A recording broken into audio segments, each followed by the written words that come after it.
Very good morning. Espresso में आपको खुशामदीद कहेंगे। मैं हूँ अर्मिला हसन और मैं हूँ इमरान हसन। मैं ये कह रहा था कि जो ही कैमरा ऑन होता है एकदम से हम कितने अच्छे बच्चे बन के बैठ जाते हैं। Just fix our things and because we have to face you. Good morning. I believe कि आज भी बहुत अच्छी सुबह का आगाज हुआ है, हफ्ते का बिल्कुल दरमियान है। और आज मुझे लगा पहली दफा इस वीक के अंदर के जो मिड वीक होता है ना थोड़ा सा हार्ड होता है, क्योंकि शायद पता नहीं क्यों मुझे लगा ऐसा। मुझे तो वीकेंड से एक दिन पहले थोड़ा हार्ड लग रहा होता है कि अच्छा कब शो खत्म होगा, कब हमारी 2 छुट्टियां आएंगी, लेकिन कोई बात नहीं। और ये 2 छुट्टियां पूरे हफ्ते के अंदर सबसे ज्यादा तेजी से गुजरती हैं। वेल, बहुत सारे लोग अपनी सुबह का आगाज कर चुके हैं, बहुत से ने नहीं किया। अगर आप अपनी सुबह का आगाज कर चुके हैं तो हम आपको बेस्ट विशेस देने के साथ ये भी बता दें कि आज के शो में भी आपके लिए हमारे पास भरपूर है, बहुत कुछ है। और उसके साथ साथ जो सबसे अहम बात है इस वक्त मुल्क के सियासी मंजरनामे के ऊपर है, जिसमें कल प्राइम मिनिस्टर की बड़ी इंपॉर्टेंट मीटिंग हुई और प्राइम मिनिस्टर ने फाइनली वजीरों से कहा कि भाई अब काम करें। आपके पास कोई बहाने नहीं है कि कोई नया मतलब हमारा फेस पौने 3 साल के बाद 3 साल होने वाले हैं, उन कमते लग दो सारे। आज इस हवाले से हम चूंकि बात भी करेंगे और सियासी माहौल की बात की तो हमारा पोल भी इस हवाले से है कि क्या पीडीएम में इस्तीफों के मामले पर इत्तेफाक हो पाएगा। इस हवाले से आपने अपनी राय का इजहार करना है। हमारा व्हाट्सएप नंबर है 0320141638 जो आपकी टीवी स्क्रीन पर आ रहा है, उस पर अपनी राय से आगाह करें। बिल्कुल राय से आगाह करेंगे और हम आपको प्रोग्राम के एंड पे आगाह करेंगे कि आपकी राय में जो हमारे पास नंबर्स आए हैं वो क्या हैं, आपने हमें क्या बताया। इसके साथ साथ माहौल को साफ रखें, मास्क पहने, क्योंकि कोरोना पैंडेमिक के हालात बिल्कुल हमने आपको बताया सेकेंड वेव और बहुत सारे ममालिक की जानिब से आने वाली जो फ्लाइट से खासतौर पर यूके के हवाले से पाकिस्तान ने पाबंदियां आयद की हैं कि यूके के मुसाफिर पाकिस्तान में नहीं आ सकते और जो पाकिस्तानी हैं सेकेंड वेव है। और 23 इकसाम के कोरोना वायरस वहाँ पर हो रहे हैं, तो इस हवाले से हमने एहतियात भी करनी है। और वही बात जो इमरान ने कि बहुत सारी फ्लाइट्स आने बंद हो गई हैं, तो जो लोग बेचारे फंस गए हैं, वैसे बहुत सारे लोग यहाँ यूके से आए हुए थे। चलें अब हेडलाइंस बताएं, मैंने चाय पीनी है। नहीं, मैं नहीं बताऊंगी हेडलाइंस। बेहतरी का मिशन, वजीर आजम ने वुज़रा को कारकर्दगी दिखाने के लिए आखिरी वार्निंग जारी कर दी। हुकूमत मुखालिफ तहरीक पीडीएम फैसला कुन मरहले से पहले कई मसाइल का शिकार हो गई। भारतीय इश्तियाल अंगेजी, आर्मी चीफ का एलओसी के अगले मोर्चों का दौरा, भारत को मुंह तोड़ जवाब देने का पैगाम।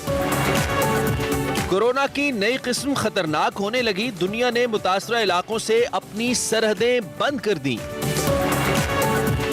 सोशल मीडिया का ज्यादा इस्तेमाल और किताब से दूरी किन नफ्सियाती मसाइल का सबब बन रही है, जानिए सेगमेंट माइंड मैटर्स में।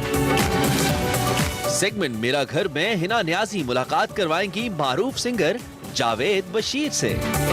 तरन्नुम नूरजहां को मदाहों से बिछड़े 20 बरस बीत गए।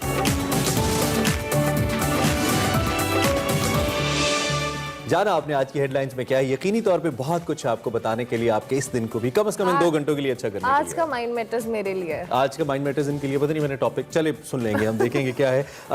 मौसम की बात कर लेते हैं। आज का मौसम मेरे लिए चूंकि मौसम स्टिल ठंडा है, अच्छा है, खुशगवार है। लाहौर आपको हम दिखाते हैं और साथ साथ बताते हैं लाहौर का ज्यादा से ज्यादा टेम्परेचर 20 डिग्री सेंटीग्रेड, कम से कम 6 डिग्री सेंटीग्रेड, जो कि पंजाब का कैपिटल भी है। और आगे हम बढ़े सिंध के कैपिटल की और पाकिस्तान के सबसे बड़े शहर कराची की बात करें तो 27 एज यूजुअल गर्म मौसम और 12 डिग्री सेंटीग्रेड कम से कम कराची में दर्जा हरारत रहने वाला है। कराची से जाएंगे हम सीधा पेशावर, जहां पर ज्यादा से ज्यादा दर्जा हरारत 20 जबकि कम से कम 6 रहने वाला है। कोयटा में आज भाई बहुत सर्दी होने वाली है। कोयटा में जो मैक्सिमम टेम्परेचर है वो है 11 जबकि कम से कम -2 होगा, यानी कि बहुत सर्दी। वैसे जब हम ये ड्रोन शॉट्स देखते हैं मुख्तलिफ शहरों के जो हमारे पास मौजूद है, कितने मजे के लगते हैं हमारे शहर। और सिर्फ दिल उस वक्त खराब होता है जब इन शहरों की गलियों के अंदर हम जाते हैं और सफाई नहीं होती। तो अपने शहरों को साफ रखिए, कितना प्यारा हमारा मुल्क है, जितना हम इसको साफ रखेंगे उतना हमारा रहने का ज्यादा दिल करेगा। आगे बढ़ते हैं और आज की बड़ी खबर की बात करते हैं।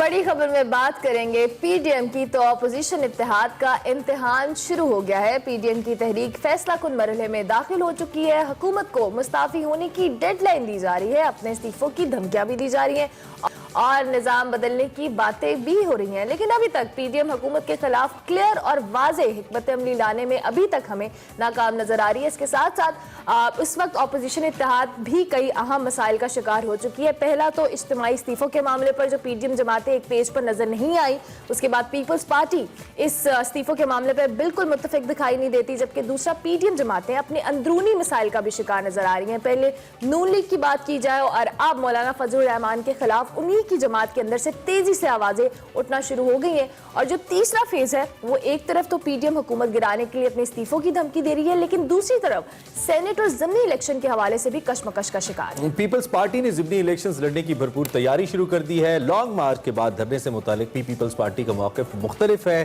ताहम कहा यह जा रहा है कि इस हवाले से हतमी फैसला पीडीएम के सरबराही इजलास में किया जाएगा, जबकि वफाकी वज़ीर इत्तलात शिबली फराज कहते हैं कि पीडीएम के अंजाम पर कई जमातों और रहनुमाओं की सियासत ही खत्म हो जाएगी। पीडीएम की हिकमत अमली पर बात करेंगे।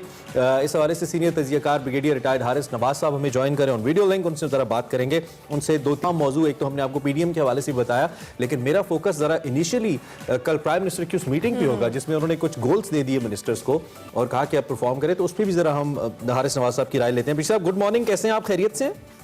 जी बिल्कुल, गुड मॉर्निंग, बिल्कुल आई एम फाइन। बहुत शुक्रिया, आपने हमें early in the morning join किया। सबसे पहले तो मैं पीडीएम की तरफ तो आऊंगा ही, वो तो आपने यकीनी तौर पे आप देख रहे होंगे। कल प्राइम मिनिस्टर ने जो एक असेसमेंट मीटिंग रखी और उसके बाद कुछ गोल्स दिए, कुछ अहदाफ दिए मुख्तलिफ वज़रा को, इसके हवाले से हमें बताइए। कुछ लोग कह रहे हैं कि इट्स टू लेट, मतलब जो अगर 3 साल आपने पौने 3 साल नहीं कर पाए तो अगले 2 साल कैसे करेंगे? इस पर ज़रा अपनी राय दीजिए, कैसा रहा ये, आपको कैसा लगा देख के?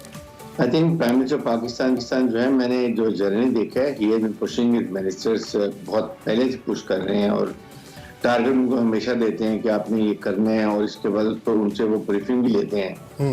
लेकिन जो अभी आपने देखा कि एक तो पीडीएम की जो हालात जा रहे हैं वो काफी ज्यादा ऑपोजिशन गवर्नमेंट को पुश कर रही है और हटाने के लिए डेडलाइन, कभी रेजिग्नेशन की बात करें, तो इसको काउंटर करने के लिए प्राइम मिनिस्टर ने ये बात इसलिए की है ताकि कम अज कम कोई प्रोग्रेस नजर आए और अब जो पीडीएम बयानियां वो बिल्कुल खत्म हो गए, क्योंकि बेसिकली पीडीएम को भी इतना बयानियां नहीं है। तो वो उन्होंने टारगेट सब मिनिस्टर्स को दिए हैं और उन्होंने कहा जी ये टारगेट्स को मैं आपसे एवरी मंथली बेसिस के ऊपर मैं आपसे ब्रीफिंग दूंगा, प्रोग्रेस दूंगा, और हम देखेंगे कि हर मिनिस्ट्री ने और सेक्रेटरी ने क्या प्रोग्रेस की है, क्या वो टारगेट दिए गए, क्या टारगेट अचीव किए, कौन से टारगेट पूरे नहीं कर सके, और वो पूरे करने के लिए आइंदा के लिए क्या उनका लायामल होगा। तो इस तरह से कार्य, फिर जाहिर है कि अगर नहीं परफॉर्म करेंगे तो I think he might change also few of the federal minister, के पहले भी वो चेंज करते रहे। That is holding this conference. ठीक हो गया। अच्छा ब्रिगेडियर साहब, पीडीएम की भी अब बात करें तो हमने देखा है कि पिछले जिस तरह से ये तहरीक का आगाज किया गया था हुकूमत के खिलाफ और उसमें बहुत एक कह लें बड़ी बड़ी बातें की गई थी, लेकिन अब कुछ अरसे में हम देख रहे हैं कि अंदरूनी मसाइल बहुत सारे सामने आए, चाहे वह नून लीग के हवाले से हो, मौलाना फजल रहमान के हवाले से हो। क्या लग रहा है, क्या ये हुकूमत पे कोई प्रेशर बिल्ड कर पाएंगे? जिस तरह से इस्तीफों के हवाले से और प्राइम मिनिस्टर को घर भेजने की बातें कर रहे थे, ये प्रेशर बिल्ड हो पाएगा गवर्नमेंट के ऊपर? देखिए बात यह है कि पीडीएम के पास क्या बयान है, नैरेटिव क्या है? No narrative. नैरेटिव ये है कि जी हुकूमत को चला जाना चाहिए। क्या जमहूरी जो अदारे होते हैं, जमहूरी गवर्नमेंट ऐसी जाती है। पीपल्स पार्टी ने, पीएमएलएन ने 5-5 साल अपने पूरे किए हैं, जो उन्होंने किया वो सबके सामने है। जब आपको हमने एक मैंडेट दिया है तो ये उनकी रिस्पॉन्सिबिलिटी है कि वो पूरे 5 साल करें, और 5 साल के बाद अगर वो डिलीवर, अगर उन्होंने नहीं परफॉर्म किया तो फिर अवाम का मैंडेट है, नेक्स्ट लेकर आते हैं, नहीं ले आते हैं, किसी और पार्टी को लेंगे। लेकिन ये कह देना कि जी हुकूमत घर चली जाए आपके पास, इसलिए कि हुकूमत ने करप्ट लोगों को पकड़ा हुआ है, उनके ऊपर केसेस बने हुए हैं, वो और वो दिनों के 1-1.5 महीने में ये केसेस का फैसला होने वाला है, या वो प्री बार्गेन करेंगे या फैसला जमा करें या जेल चले जाएंगे। ये है जो प्रेशर वो डालना चाहते हैं हुकूमत के ऊपर, लेकिन पीडीएम खुद ब खुद कमजोर होता जा रहा है। अच्छा, इसमें अब 2-3 अहम नुक्ते हैं ब्रिगेडियर साहब। एक तो नुक्ता जो आप कह रहे हैं कि उनका कोई नैरेटिव नहीं है, मुख्तलिफ जमातें हैं जिनका फितरी इत्तेहाद, जैसे हुकूमत कहती है या आप जैसे एनालिस्ट का भी ये ख्याल है कि शायद मुमकिन नहीं है, लेकिन दूसरी जानिब एक है हुकूमत मुखालिफ बयानिया, एक है कुछ हद तक मुख्तलिफ इदारों को टारगेट करना और इदारों की लीडरशिप को टारगेट करना, जो पीडीएम का बयानिया रहा है। बहुत सारे लोगों का और हुकूमत का भी समहाउ ये मानना है कि ये बयानिया सबसे ज्यादा हर्ट कर रहा है पीडीएम की इस तहरीक को। आप इसको कैसे समझते हैं? क्या ऐसा है, या इस पॉइंट ऑफ टाइम के ऊपर पीडीएम अपना ये सबसे बोल्ड कार्ड खेलकर शायद नेक्स्ट लेवल पॉलिटिक्स करना चाहती है, जो पहले पाकिस्तान में ऐसा नहीं हुआ? इस तरह का कुछ है?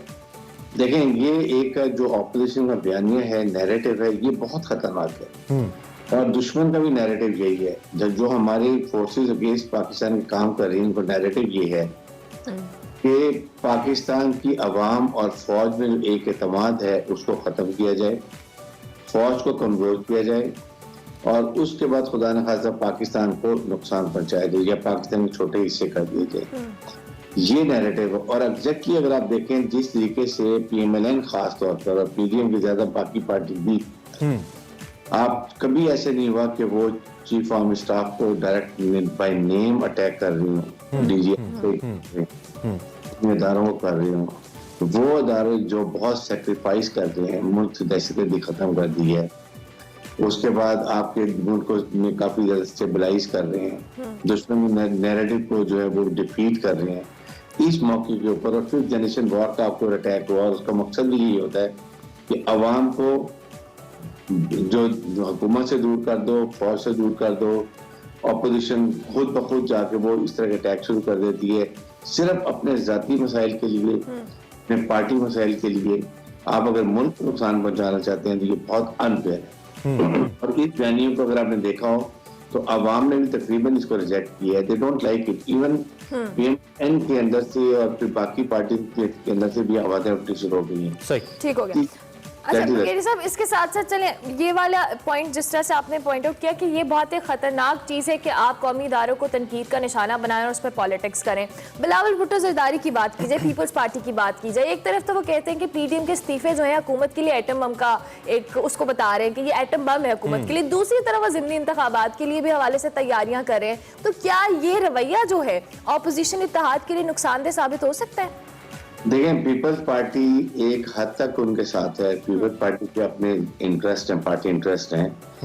उनकी चीन में हुकूमत है देर और अभी 2.5 साल रहते हैं। मेरा नहीं ख्याल कि वो इतने बेवकूफ है कि वो 2.5 साल पहले रिजाइन ले लेंगे और अपनी हुकूमत खत्म कर देंगे। हमने एक बात की है लाइक वो उस वक्त आपने देखा कि जब इन्होंने पीएमएलएन ने जो है वो अफवाज के मुतालिक बातें की तो उस वक्त भी इन्होंने इसको रिजेक्ट किया। इन्होंने कराची में नवाज शरीफ का जलसे को खिताब भी नहीं करने दिया। उसके बाद जब यहाँ पर वो मरियम सत्तर का इंसिडेंट हुआ तो उस वक्त भी जो आर्मी का फैसला हुआ उन्होंने उसको एक्सेप्ट किया। तो मेरे ख्याल में अल्टीमेटली अब देखेंगे पीपल्स पार्टी आहिस्ता आहिस्ता इनसे दूर होती जाएगी। आपने ये देखा के साथ ही मौलाना फजलुर रहमान की विद इन पार्टी आप देखेंगे इस वक्त लोग काफी ज्यादा डिफरेंसेस आ रहे हैं। अच्छा भाई साहब, एक थोड़ा सा है तो इससे मुताल्लिक ही, लेकिन थोड़ा सा हट के एंगल भी हम अगर डिस्कस करें। पॉलिटिक्स हो रही है जी, मुकम्मल पॉलिटिक्स हो रही है, चाहे हुकूमत की तरफ से हो, अपोजिशन की तरफ से हो। इदारे परेशान है ओबियसली, उनको भी चूंकि बीच में हदफ तनकीद बनाया जा रहा है तो उनके लिए भी परेशानी का बायस तो है ये सूरत हाल definitely. Pakistan being a country, हम अपनी इकोनॉमी देखें, हम अपनी इंटरनल सिक्योरिटी देखें, गवर्नेंस देखें, आपको नहीं लगता कि इस वक्त पॉलिटिकल मैच्योरिटी हर उस प्लेटफॉर्म के ऊपर, हर जो डिसीजन मेकिंग अथॉरिटी, हर जो स्टेक होल्डर है उसकी तरफ से बहुत इंपॉर्टेंट है, जो फिल वक्त हमें शायद उस तरह नजर नहीं आ रही? ऐसा क्या करें कि मुल्क में एक स्टेबिलिटी की पिक्चर सामने आए, इन्वेस्टमेंट हो, बेहतरी की जानिब जाए? मुल्क तो सबका है, मुल्क होगा तो सब होंगे, सियासतदान भी होंगे, इदारे भी होंगे। व्हाट डू यू से? देखें, यही सबसे बड़ी जो मैं बात करता हूँ बहुत ही खतरनाक सिचुएशन है और हमें सबसे पहले देखना है कि क्या पाकिस्तान है। हम आइन की बात करते हैं, कानून की बात करते हैं, अगर पाकिस्तान होगा तो आइन और कानून भी होगा। और फिर पाकिस्तान की आवाम की फलाह बहबूद के लिए आपको इकोनॉमिक तरक्की करने का काम कर रहे हैं, उसके करने की कोशिश कर रहे हैं। फिर कोविड ने आपको बड़ा नुकसान पहुंचा दिया, लेकिन या आपको सब तरह से जो अफगानिस्तान की तरफ से जो इंडियन लॉ कर रही है, उसके बाद अमेरिकन की जो डिजाइन है, हर एक चाहता है किसी तरीके से भी हमारा सीपैक मंसूबा कामयाब ना हो। अगर सीपैक हम बना लेंगे तो हम इकोनॉमिक तरक्की करेंगे। वहाँ अगर गवादर पोर्ट ऑपरेशनलाइज कर लेंगे, ये पाकिस्तान की एक लाइफ लाइन होगा। और फिर याद रखें, हम एक इस्लामिक मुल्क हैं, हम एक न्यूक्लियर मुल्क हैं। अगर हम इकोनॉमिक तरक्की करते हैं तो हम मुल्क की फैसले अपनी मुल्क की मफादात में करेंगे, IMF वर्ल्ड बैंक में नहीं जाएंगे। ये बातें हैं जो दूसरे मुल्कों को नहीं पसंद। दे डोंट वांट कि पाकिस्तान इकोनॉमिक तरक्की करे, इंडिपेंडेंट हो। और फिर उसके बाद हमारी डिप्रेशन ऐसी है कि जिसकी वजह से हम बहुत अहम अहमियत ले लेंगे। ये वजह से सब डिस्टेबलाइज करना चाहते हैं कि हम हमेशा IMF वर्ल्ड बैंक को देखते रहें और उनके मौके के फैसले करते हैं। ठीक है ब्रिगेडियर साहब, थैंक यू वेरी मच, आपने हमें ज्वाइन किया और अपनी राय का इजहार किया। इस मौजू के ऊपर आपसे बात होती रहेगी। बहुत शुक्रिया। ब्रिगेडियर रिटायर्ड हारिस नवाज साहब हमारे पास मौजूद थे और जो आखिर में मैंने बात की उसके करने का मकसद सिर्फ अरमला ये था कि पाकिस्तान कहीं ना कहीं हम सब की तरफ से, खासतौर पर पोलिटिकल स्टेक होल्डर्स की तरफ से कॉम्प्रोमाइज़ हो रहा है। इकोनॉमी की सूरत में, सोशल सिक्योरिटी की सूरत में, महंगाई आप देख लें, गवर्नमेंट जब फोकस नहीं कर पाएगी, सियासत की तरफ फोकस रहेगा तो महंगाई ओबियसली बढ़ेगी ही। तो इमरान, जब भी हम अपने इर्द गिर्द भी देखते हैं, TV टीवी पर डिस्कशन करते हुए सुनते हैं, ठीक। तो ऑब्वियसली आवाम में एक अनसर्टेनिटी की सिचुएशन हाँ। रहती है, और जब पॉलिटिशियंस को इस तरह से लड़ते झगड़ते हैं तो और भी एक पैनिक रहता है हर वक्त ठीक है, हमारे अब इससे अंदर। पहले कि हम बहुत ज्यादा और हार्श टॉक करें, लोग परेशान हो जाएं आप लोग के सुब सुब क्या हो गया, हम जरा लाइट मौजू की तरफ आते हैं। और आपको याद है गाना गाए की दुनिया गीत मेरे? बिल्कुल, ये गाना मुझे बिल्कुल याद है, और इस गाने को गाकर अमर कर देने वाली मलका तरन्नुम नूरजहां को हम याद करें। आज उनको अपने मदाओं आज से के दिन हमें 20 बरस बीत गए हैं। फन मौसीकी में पाकिस्तान की खवातीन सिंगर्स ने जो नाम कमाया उसका कोई सानी नहीं है। थी बिल्कुल। और मैडम एक ब्रांड है पूरे सब कॉन्टिनेंट के अंदर। जब भी हम उनका नाम लेते हैं हमारा सर फखर से बुलंद हो जाता है, और आज हमसे आज के दिन ही जुदा हुई, सो हम उनको ट्रिब्यूट पेश करे थे इसी पॉइंट के ऊपर। हमने ब्रेक लेनी। बिल्कुल, ब्रेक लेंगे, ब्रेक के बाद हाजिर होंगे। एक्सप्रेसो में भी बहुत कुछ है, आपने मिस नहीं करना। Stay tune to Expresso. Welcome back to Expresso. और अब एक और हार्डकोर न्यूज हमारे पास है, और इसी के हवाले से हम बात करते हैं। पिछले कुछ दिनों में आपको मालूम है काफी ज्यादा ये खबर गर्म रही है एक इस्राएली न्यूज़पेपर के हवाले से, और कुछ सो कॉल्ड तज्जियाकार वहां से जो पाकिस्तान को रिप्रेजेंट करते हैं, एक्चुअली उनकी रिप्रेजेंटेशन पाकिस्तान की है नहीं, उन्होंने भी ये दावा किया कि शायद पाकिस्तान के अंदर इसराइल के साथ ताल्लुकात के अंदर कोई तेजी आ रही है, और एक अहम मुस्लिम मुल्क की एक सियासी शख्सियत ने इसराइल का दौरा किया है जिसमें दोनों ममालिक के ताल्लुकात की बात हुई है। पाकिस्तान ने मुसलसल प्राइम मिनिस्टेरियल लेवल के ऊपर भी, हाईएस्ट लेवल के ऊपर इनफैक्ट, और फॉरेन मिनिस्टर हमारे शाह महमूद साहब ने भी इस दावे को रद्द किया। तो इस दावे के बाद जो सूरत हाल बनी है इसी के ऊपर हमने बात करनी है, चूंकि मुसलसल ये कहा जा रहा है कि खलीजी ममालिक की जानिब से पाकिस्तान पर दबाव है, ताहम हुकूमत पाकिस्तान ने इस बात की सख्ती से तरदीद की। और इसके साथ साथ हम वीज़ों की बंदिश के हवाले से बात करेंगे, जो शाह महमूद कुरैशी साहब ने कहा कि एक हाल ही में यूएई का दौरा किया, और इस हवाले से उन्होंने स्टेटमेंट भी दी कि जो हुकाम है उनको वाज़ेह पैगाम दे दिया कि जब तक फ़लस्तीन आज़ाद नहीं होता उस वक्त तक इसराइल को किसी सूरत भी तस्लीम नहीं कर सकते। इसी हवाले से हम डिस्कशन करेंगे। हमारे साथ हमारे हाफिज ताहिर अशरफी साहब मौजूद हैं, वज़ीर आज़म के नुमाइंदा खुसूसी हैं बराए मजहबी और मांगी और बशर के वस्ता के जो उमूर हैं।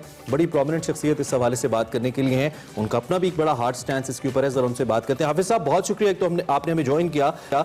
बड़ी मल्टीपल किस्म की खबरें आ रही हैं। कल जुल्फी बुखारी साहब भी प्रेस के ऊपर आए और मीडिया के ऊपर आके उन्होंने कहा जी मैंने कोई दौरा नहीं किया, अगर मुझ पर ये इल्ज़ाम लगाया जा रहा है। शाह महमूद पहले कैटेगोरिकली कह चुके हैं बीइंग फॉरेन मिनिस्टर कि ऐसी कोई बात नहीं है। आपने भी इस हवाले से बड़ा क्लियर स्टैंड रखा और बड़ा एक दबंग इंटरव्यू आपका भी हमने देखा, तो जरा वाज़ेह कीजिए पिक्चर हमारे सामने। कौम पूछना चाह रही है कि सूरत हाल है क्या असल में? बिस्मिल्लाहिर्रहमानिर्रहीम, नहमदुहु व नुसल्ली व नुसल्लिमु अला रसूलिहिल करीम। बहुत शुक्रिया, और मैं समझता हूँ कि आपने इंतहाई हसास मामला जो है उसकी तरफ तवज्जो दिलाई है। और पहले तो मैं ये वाज़ेह कर दूं कि वज़ीर आज़म पाकिस्तान, रियासत पाकिस्तान, हुकूमत पाकिस्तान, पाकिस्तान की अवाम, सबका ये मुत्तफ़िक़ा फैसला है कि हमने इसराइल को तस्लीम नहीं करना। हमने इसराइल के साथ उस वक्त तक ताल्लुकात नहीं बनाने जब तक फ़लस्तीनियों का मामला हल नहीं होता। एक आज़ाद फ़लस्तीनी रियासत का क़याम के अंदर जो है अल-अक़सा की आज़ादी, और ये बात बड़ी वाज़ेह है। और बार बार इस बात को, अब ये मैं आपको 1 मिनट में ये भी बताना चाहता हूँ कि ये जो सारा कुछ हो रहा है इसका मकसद क्या था। इसका मकसद ये था कि इसराइली और हिंदुस्तानी ज़राए इब्लाग के जरिए पाकिस्तान के अंदर इंतशार पैदा करने के लिए हुकूमत पर, मुल्क के सलामती के इदारों पर, फौज पर ये ज़राए से खबरें चलाई जाए कि जनाब उनके रवाबित कायम होने जा रहे हैं। उनके रवाबित माजी में थे। जब इसकी तरदीद अल्हम्दुलिल्लाह अल्लाह ताला ने मुझे तौफीक दी, मैंने आलमी ज़राए इब्लाग पर कर दी।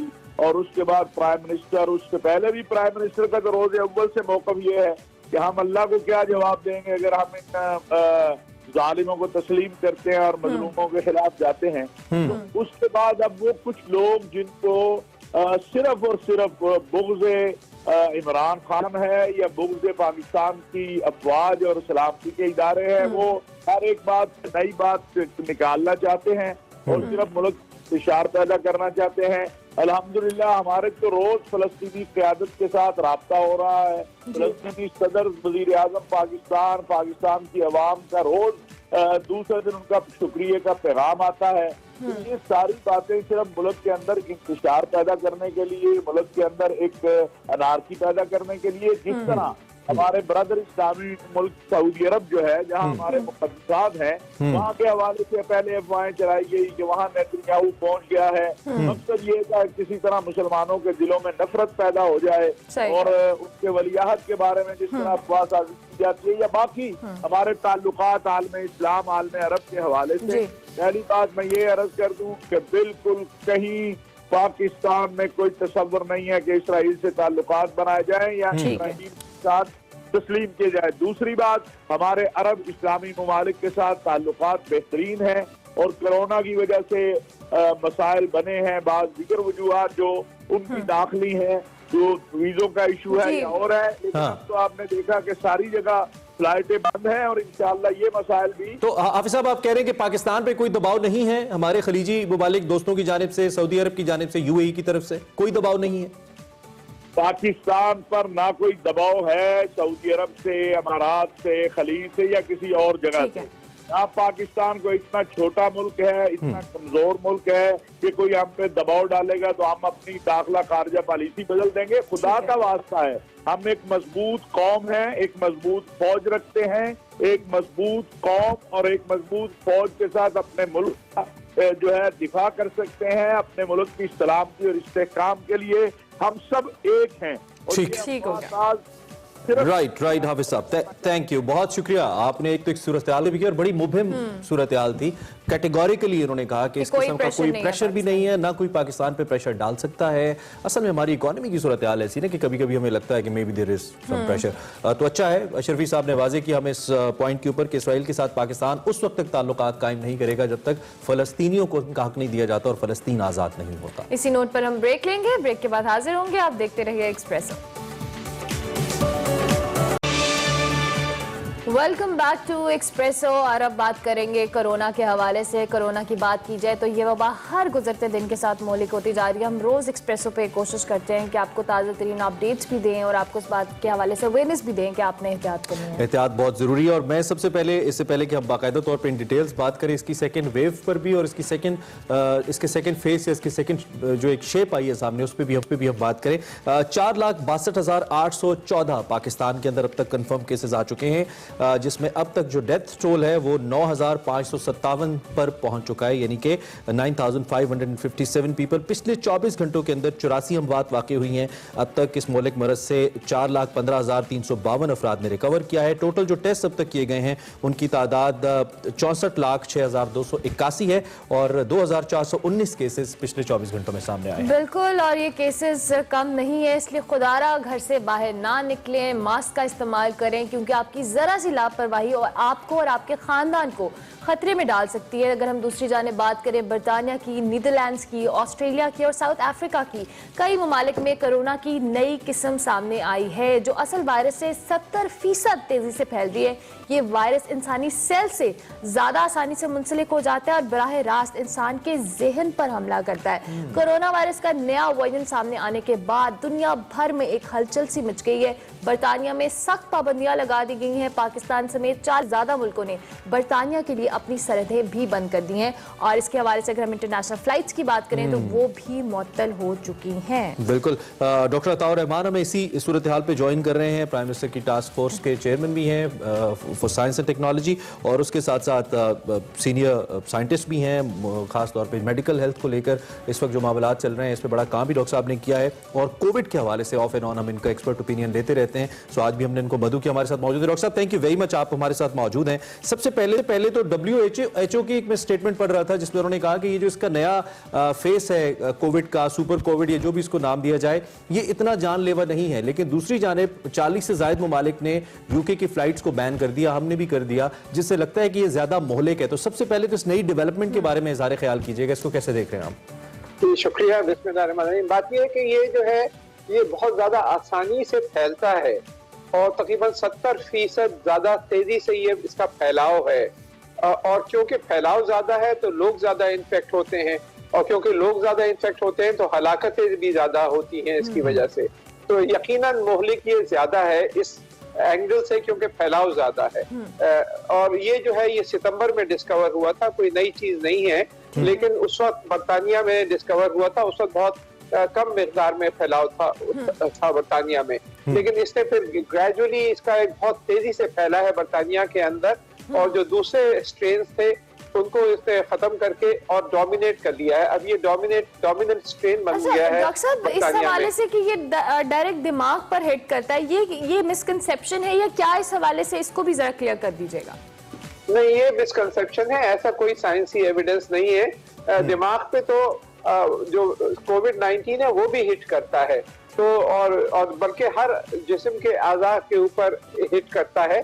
तो ये इसमें कोई खास कि ये सिर्फ हिट कर रहा है ऐसी कोई प्रॉपर्टी नहीं है जो दूसरे स्ट्रेन से मुख्तलिफ हो। अभी तक कम से कम सामने नहीं आई, इसका फैलाव सामने आया है। ठीक। अच्छा डॉक्टर साहब, ये जो हम वैक्सीनेशन के प्रोसेस की जानिब जा रहे थे, एक तो बड़ी मुश्किल से उसकी वैक्सीन तैयार हुई, फिर उस वैक्सीन के ऊपर अभी भी आपको पता है कि हम मुतज़ाद राय मौजूद है, अभी टेस्टिंग फेज के अंदर है। तो जब कोविड अपना फेज चेंज कर रहा है तो डोंट यू थिंक कि वैक्सीनेशन का जो प्रोसेस है वो भी इससे डिस्टर्ब होगा? We need to make another vaccine for the super Covid और समथिंग। इस बारे में हमें बताइए। जी बिल्कुल, ये पॉसिबिलिटीज में है। ज्यादातर वैक्सीन जो है वो ब्रॉड स्पेक्ट्रम होती हैं, और वो क्योंकि कोरोना के मुख्तलिफ हिस्सों को रिकग्नाइज करके और फिर अटैक करते हैं जो एंटीबॉडीज डेवलप होती हैं उनके नतीजे में किसी एक। तो इसमें जो ज्यादा म्यूटेशन 17 म्यूटेशन आई हैं, ये B117 नाम दिया गया है, ये जो नया स्ट्रेन आया है, और इसमें 17 म्यूटेशन है, 17 जगह तब्दीलियां आई हैं, जिसमें खास तौर पे 8 म्यूटेशन उस जगह पर हैं जहाँ पे स्पाइक प्रोटीन्स प्रोड्यूस होती हैं, जो घुंडियां होती हैं छोटी छोटी इस मॉलिक्यूलर फुटबॉल पर। तो उसमें तब्दीलियां आ गई, जिसकी वजह से ये ज्यादा आसानी से इंसानी खलियों में दाखिल हो रहा है, जिसकी वजह से ये बहुत ज्यादा खतरनाक हो गया है। तो जो वैक्सीन होती हैं वो ब्रॉड स्पेक्ट्रम होती हैं, लेकिन ये सवाल अपनी जगह पे यकीनन सही है कि क्या वो वैक्सीन इस वायरस के खिलाफ, इस स्ट्रेन के खिलाफ इफेक्टिव होंगी या नहीं। तो आपने देखा। डॉक्टर साहब, हम वैक्सीन की आपने बात की तो मैं आपको इंटरप्ट करूंगी माजिद के साथ, क्योंकि वैक्सीन की बात है। अभी तक जिस तरह से आपने भी कहा कि ये क्लियर नहीं है कि हमें कब तक अवेलेबिलिटी होगी सारी, लेकिन क्या आपको लगता है कि वैक्सीन पे डिपेंडेंसी हमारी, क्योंकि एज अ पब्लिक, क्योंकि हम उस तरह से एहतियात नहीं कर रहे सेकेंड वेव में, डिपेंडेंसी कितनी होनी चाहिए और या नहीं होनी चाहिए? बिल्कुल भी देखिए ना, दो चीजें हैं, क्योंकि कोई दवाई नहीं है इसके इलाज के लिए। अगर खुदा न खास्ता कोरोना वायरस आपको हो चुका है, हो गया है और आप बीमार हैं, तो कोई दवाई नहीं है आपके पास। वैक्सीन जो है वो सिर्फ सेहतमंद लोगों को प्रोटेक्ट करने के लिए, बचाव के लिए है। तो दवाई आने की अभी फिलहाल उम्मीद भी नहीं है चंद इमीडिएट फ्यूचर में, मुस्तकबिल करीब में। तो इसके अलावा कोई आपके पास चारा नहीं है कि आप वैक्सीन पे रिलाई करें, और वैक्सीन का भी अवेलेबिलिटी अभी 6 महीने, साल भर, 2 साल दूर है, क्योंकि इस लेवल के ऊपर के सारी पॉपुलेशन आपकी कवर हो जाए। तो देखिए, शुरू तो हो जाएगी अगले महीने या 2 महीने के अंदर मिलनी, लेकिन 15-20 करोड़ अफराद के लिए sufficient vaccine definitely take time. Doctor साहब, चूंकि वक्त कम है, आपकी मौजूद फायदा उठाते हुए, क्या महज यूके या दीगर चंद ममालिक जिनसे हमें ये लग रहा है कि वहां पे इसकी सेकंड शेप या वेव मौजूद है, ज्यादा स्ट्रॉन्ग पाबंदियां लगा देना काफी होगा, या फिर हमें मजीद कुछ इस हवाले से सख्त इक़दामात इंटरनली भी करने पड़ेंगे, अपनी पॉलिसी चेंज करना पड़ेगी? जिस तरह हम NCOC लेके चल रही है, इसमें कोई तब्दीली भी हमें करना पड़ेगी सेकंड फेज को लेकर? मेरे ख्याल से फौरी तौर पे हमें हवाई जहाज जो हैं उनके अंदर उसी तरह एक सीट छोड़कर लाजमी कर देनी चाहिए कि ट्रेवल के अंदर आप डिस्टेंस रखें। बसों के अंदर भी इसी तरीके से कंट्रोल करना चाहिए, और दूसरी पाबंदियां जो हैं उनको भी सख्त करना पड़ेगा, क्योंकि अगर ये फैल जाता है, ये वाला स्ट्रेन भी अभी तक पाकिस्तान में इससे मिलता जुलता हमने डिस्कवर किया है, लेकिन बहुत शुक्रिया डॉक्टर साहब कि आपने सुबह सुबह हवाले से अपडेट किया कोरोना के हवाले से। एक बार फिर हम कहेंगे, एहतियात करें, एहतियात करें और एहतियात करें। ब्रेक के बाद हाजिर होंगे और आप देखेंगे हमारा segment Mind Matters. Stay tuned to Express. अस्सलाम वालेकुम नाज़रीन, मैं हूं वकार अहमद और आप देख रहे हैं माइंड मैटर्स। हमारे साथ हैं दुबई से सवाद साहिबा, जो कि हमारे नफ्सियात हैं, और उनसे हमने एक अहम मौजू पे बात करनी है, और वो अहम मौजू ये है कि एक तो हमसे किताब दूर हो गई, और सवाद साहिबा, किताब दूर होने के बाद ये जब से सोशल मीडिया आया, और सोशल मीडिया का जो एक्सेसिव यूजेज है उसने बहुत सारे नफ्सियाती मसाइल को जन्म दिया है। तो ये जो एक्सेसिव यूज है डिजिटल मीडिया का, ये इसको आप किस नजर से देखती हैं? मैं तो पुराने जमाने की खातून हूँ तो मेरे हिसाब से तो किताबें जो हैं वो बहुत मेरे लिए तो बहुत ज्यादा मुकद्दम है कंपेयर टू डिजिटल मीडिया। मगर जो सोशल मीडिया, देखिए मैं खुद से बहुत ज्यादा सोशल मीडिया की फैन नहीं हूँ, मगर अभी ये पैंडेमिक की सिचुएशन में मैंने बहुत ज्यादा सोशल मीडिया इस्तेमाल किया, तो मैं भी गिल्टी हूँ इस चीज की कि मैंने इस्तेमाल किया, मगर उससे मुझे ये रियलाइज हुआ कि इसमें फायदा कम है, नुकसान ज्यादा है। एक तो आपका जो मुसलसल आपकी जो रेडिएशन के साथ एक्सपोजर है, जो उसकी लाइट के साथ एक्सपोजर है, जो फोन की लाइट होती है, वो आपकी आंखों के लिए नुकसानदेह है, आपकी सोच के लिए नुकसानदेह है। और दूसरा, जो उस पर आप कंटेंट देखते हैं, जो आप उस पर वीडियोस देखते हैं या पोस्ट लोगों की पढ़ते हैं, वो बहुत सारी नफ्सियाती जो इश्यूज हैं उनको जन्म देता है। हम सोते हैं तो फोन के साथ सोते हैं, उठते हैं तो सबसे पहले हाथ फोन को पड़ता है। तो मेरे ख्याल में, और ये मैंने आजमाया भी है खुद से भी पिछले दिनों, कि आप सोने से 1 घंटा पहले आप फोन बंद कर दें। चलिए 1 घंटा नहीं कर सकते, आप 15 मिनट से शुरू कर लें, 15 मिनट पहले बंद कर दें, आधा घंटा उसको इंक्रीज करें टाइम को, फिर पौना घंटा कर लें, फिर घंटा कर लें, मगर सोने से 1 घंटा पहले जब आप सोने की तैयारी शुरू करते हैं, आपका फोन बंद हो जाना चाहिए। कि सोने से पहले का टाइम जो होता है वो आपकी पावर स्टेट होता है, और उसमें जब आप फोन देख रहे हैं तो वही सोचें सारी रात आपके जहन में प्रोसेस होंगी, जब आप सुबह उठेंगे तो उसी का असर आपके जहन पे रहेगा। सोची भी तो ऐसी नहीं ना होती सभा से, हमारा तो सोची भी ऐसी होती है कि जब आपने कमेंट्स देखे फेसबुक पे तो अंदर ही अंदर खोलते रहे कि अब मैं इसको जवाब क्या दूं, और मैंने इसको कोई ऐसा जवाब देना है कि इसको पता चल जाए, और इसकी जुर्रत कैसी है कि मेरी प्रोफाइल पे जाके इस तरह की बात करना और वगैरह वगैरह। तो हमारे तो मसाइल भी बड़े अजीबोगरीब हैं। वो मसाइल इसीलिए ना क्योंकि हमने इसको अपनी आदत बना ली। देखिए आदत बनाना आसान है, ठीक है, अगर हमारे, आपको पता है कि जहन के कई लेवल्स होते हैं। एक होता है सबकॉन्शियस लेवल, जो कि हमें नजर नहीं आता, मगर हम जो कुछ भी देख रहे हैं, सुन रहे हैं, महसूस कर रहे हैं, वो आपका सबकॉन्शियस माइंड जो है वो उसको एक्सेप्ट करता चला जाता है और आपको सर्टन एक मखसूस तरीके की आपका बिहेवियर फॉर्म कर देता है। ठीक है, और उसको खत्म करने के लिए आपको दोबारा उसी को आपने वापस जाना है उस सारे पैटर्न में। तो आप कहीं से तो शुरू करेंगे ना उस पैटर्न को तोड़ना। तो जितना आप उससे आहिस्ता आहिस्ता अपने आप को पीछे हटाना शुरू करेंगे उतनी बेहतरी होगी। तो सोने से पहले शुरू करें, और उठने के बाद, मैं कहना तो नहीं चाहती मगर अल्लाह का नाम लेने के बजाय हम फोन को जो है वो पकड़ लेते हैं। तो आप कॉन्शियसली कोशिश करें कि फोन पे हाथ पड़ने से पहले आप सिर्फ अपने आप पे कुछ पॉजिटिव अफर्मेशंस जो होती हैं, पॉजिटिव मुस्बत मैसेजेस जो होते हैं, वो अपने आप को दें कि आज का दिन मेरा अच्छा गुजरेगा, मैंने आज गुस्सा नहीं करना, सिर्फ आज के लिए मैंने गुस्सा नहीं करना, सिर्फ आज के लिए मैंने किसी के साथ बदतमीजी नहीं करनी है, सिर्फ आज के लिए मैंने सभा किसी फिलोसोफर का, एक्चुअली मुझे इस वक्त नाम याद नहीं आ रहा, लेकिन उनका ये था कि जब आप उठते हैं, जबकि आँख खुलती है, तो आपको 10-15 मिनट बिल्कुल इस तरह लेटे रहना चाहिए और आपको उस ख्वाब पे गौर करना चाहिए जो आपने उस रात देखे। अच्छी बात कोई सोचें, हमारी छोटी छोटी इतनी चीजें हैं जिसके लिए हमें शुक्रगुजार होना चाहिए कि हमारी सेहत है, आप उठने के काबिल हैं बिस्तर से, बहुत सारी चीजें हैं जिसके लिए हम शुक्रगुजार होना चाहिए। मगर उसके बजाय हम फोन को हाथ में पकड़ते हैं और फेसबुक की पोस्ट देख के तो गुस्सा खाने लग जाते हैं कि यार इसने मेरी कमेंट पे, मेरी तस्वीर पे सिर्फ 5 लाइक आए हैं, ये कैसे हो सकता है। डॉक्टर साहब एक टेक्निकल सा सवाल मेरे ज़हन में आ रहा है कि हम नफ्सियात में जानते हैं कि एक इंसान जो है वो 150 मैक्सिमम स्टेबल रिलेशनशिप्स जो है वो रख सकता है। फेसबुक में हम देखते हैं कि 5000 फ्रेंडशिप की यानी गुंजाइश है, फ्रेंड लिस्ट जो आपकी है वो 5000 तक है। अच्छा, टेंशन स्पैन जो है, जो आपकी बायोलॉजिकल लिमिट्स हैं इंसान की, वो तो वही है ना, मतलब चाहे सोशल मीडिया के आने से पहले भी वही थी, अभी भी वही हैं।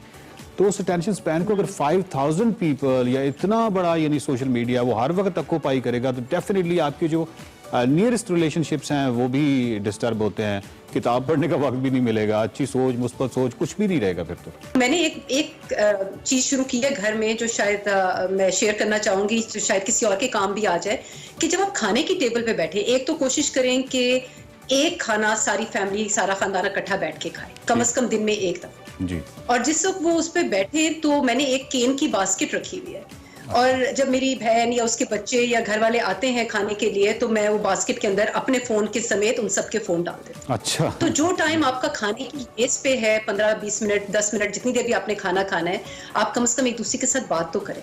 टीवी ऑफ होता है, सारी डिवाइसेस आपकी जो हैं उनको आप एक तरफ रखते हैं, बंद कर दें और सिर्फ खाने पे गौर करें, क्योंकि हम हर वक्त खाने के बारे में सोच रहे होते हैं सवाए उस टाइम के जिस वक्त हम खाने की मेज पे बैठे और एक्चुअली खा रहे हैं। तो आप खाने पे फोकस करें कि आप क्या खा रहे हैं, आप एक दूसरे के साथ बात करें, रिकनेक्ट करें। डिवाइस से दूर वो 15 मिनट का टाइम जो है वो आहिस्ता आहिस्ता फिर आप बढ़ा सकते हैं। फिर आप किताबों की बात कर रहे हैं, किताब से बढ़ के और क्या जो एक मुफीद आपके लिए जो जरिया है वो और क्या है इल्म हासिल करने का। आजकल इल्म जो है वो एक क्लिक की मार है कि आप एक क्लिक करें, गूगल पे जाएं, आपको इन्फॉर्मेशन मिल जाती है, मगर वो जार्गन भी होता है। जो सही इल्म है वो अभी भी, शायद आप मुझे पुराने ख्यालात का कह लें, जो भी मेरे ख्याल में किताब से जो इल्म हासिल होता है और जो आगाही हासिल होती है वो आपको सोशल मीडिया से नहीं मिलेगी। बहुत शुक्रिया डॉक्टर साहबा।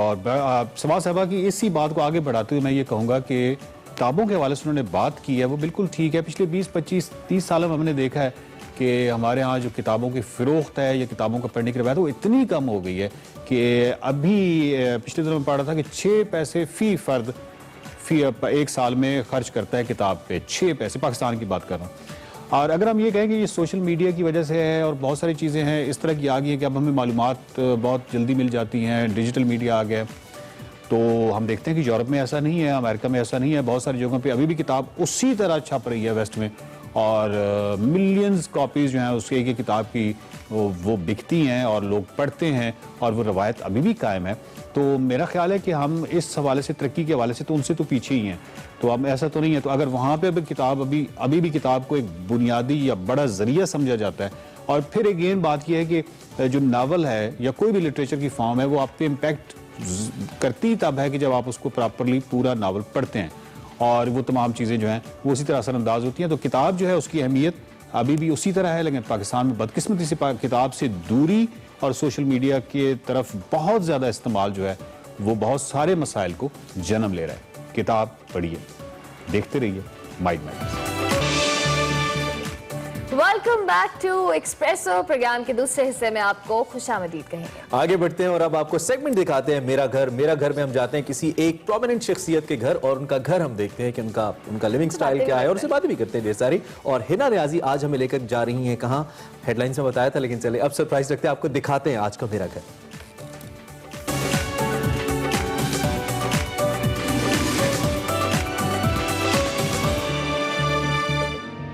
अस्सलामुअलैकुम नाजरीन, मैं हूं हिना नियाजी और आप लोग देख रहे हैं मेरा घर। नाजरीन, आज हम लोग माया नाज ग्लूकार, क्लासिकल मौसीकी के उस्ताद, लिविंग लेजेंड, जो किसी तारुफ के मोहताज नहीं है, आपके मेरे हम सब के फेवरेट जावेद बशीर साहब के लाहौर में आबाई घर में मौजूद हैं। आइए चल के करते हैं उनसे गपशप।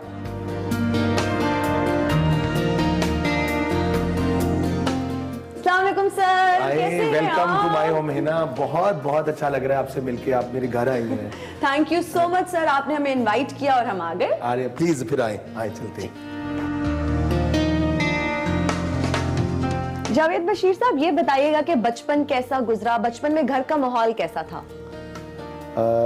बस हिना, ये तो बड़ी कमाल की बात थी। मेरे घर में ज्यादा, क्योंकि मेरे वाले साहब कव्वाल थे जी, और मेरे नाना दादा जो थे वो भी कव्वाली और क्लासिकल के साथ जुड़े हुए थे जी। बड़ी इंटरेस्टिंग बात है कि मुझे पढ़ने के लिए कहती थी मेरी अम्मी, अच्छा। मेरे अबू, तो मैं बस सिंगर बनने का मुझे शौक था। अच्छा। और मतलब क्रिकेट खेलने का बहुत शौक था मुझे। तो अच्छा। पढ़ाई में इतना कोई इंटरेस्ट ध्यान नहीं था, तो बस वो ज्यादातर गाने बजाने की बातें होती रहती थी। अच्छा, मुझे ये बताएं कि घर में ज्यादा टाइम आप क्या करते हैं, मतलब रियाज करते हैं, क्या एक्टिविटीज होती हैं आपकी?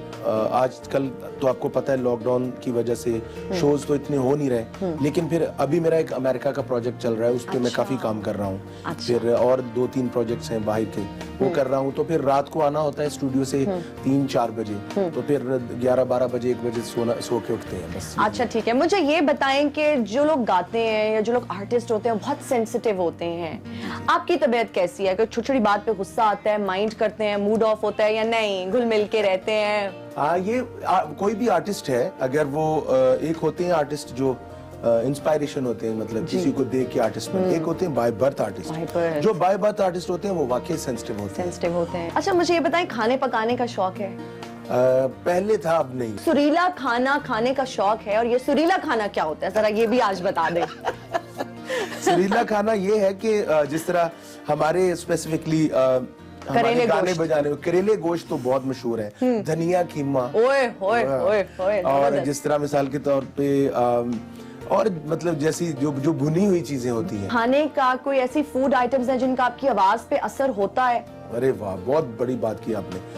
ये मैं समझता हूँ गाने बजाने के लिए आपको स्पेसिफिकली बहुत परहेज करनी पड़ती है। अच्छा। जिस तरह के खाने में आप ज्यादा ऑयल। खट्टी चीजें नहीं खा सकते, अच्छा। ऑयल नहीं खा सकते, फिर ठंडा पानी नहीं पी सकते, आइसक्रीम नहीं खा सकते। मुझे ये बताएं कि कितना वक्त आपका रियाज में गुजरता है?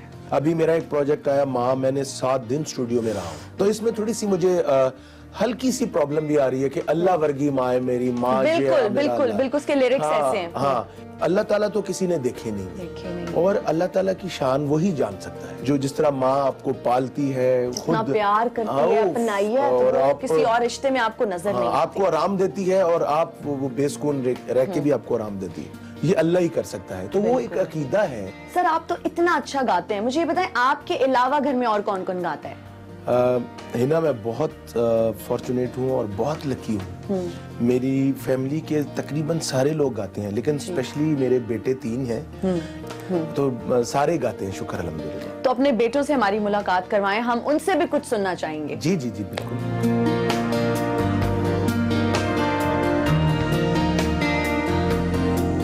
जी व्यूअर्स, इस वक्त हमें जावेद बशीर साहब के साहिबजादों ने इस सेगमेंट में ज्वाइन किया है, जुनैद बशीर, जमशेद बशीर और मोमिन बशीर ने।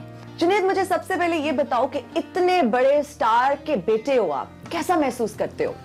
जी, बहुत ज़्यादा फ़ख्र महसूस करता हूँ मैं कि इंशाल्लाह आने वाले दौर में, आने वाले फ्यूचर में मैं इनके जैसा तो कभी नहीं बन सकता, मगर एक अपना लेके प्लेटफॉर्म लेके चल सकता हूँ इंशाल्लाह। तो आपकी बहुत सारी दुआएं, मेरे बाबा की, मेरी माँ की, सबकी दुआएं चाहिए मुझे। हमारी ढेर सारी दुआएं और हमारी बेस्ट विशेस आपके साथ हैं। जमशेद, मुझे ये बताओ कि आपके वालिद साहब कैसे हैं? कभी डांट पड़ी, कभी मार पड़ी?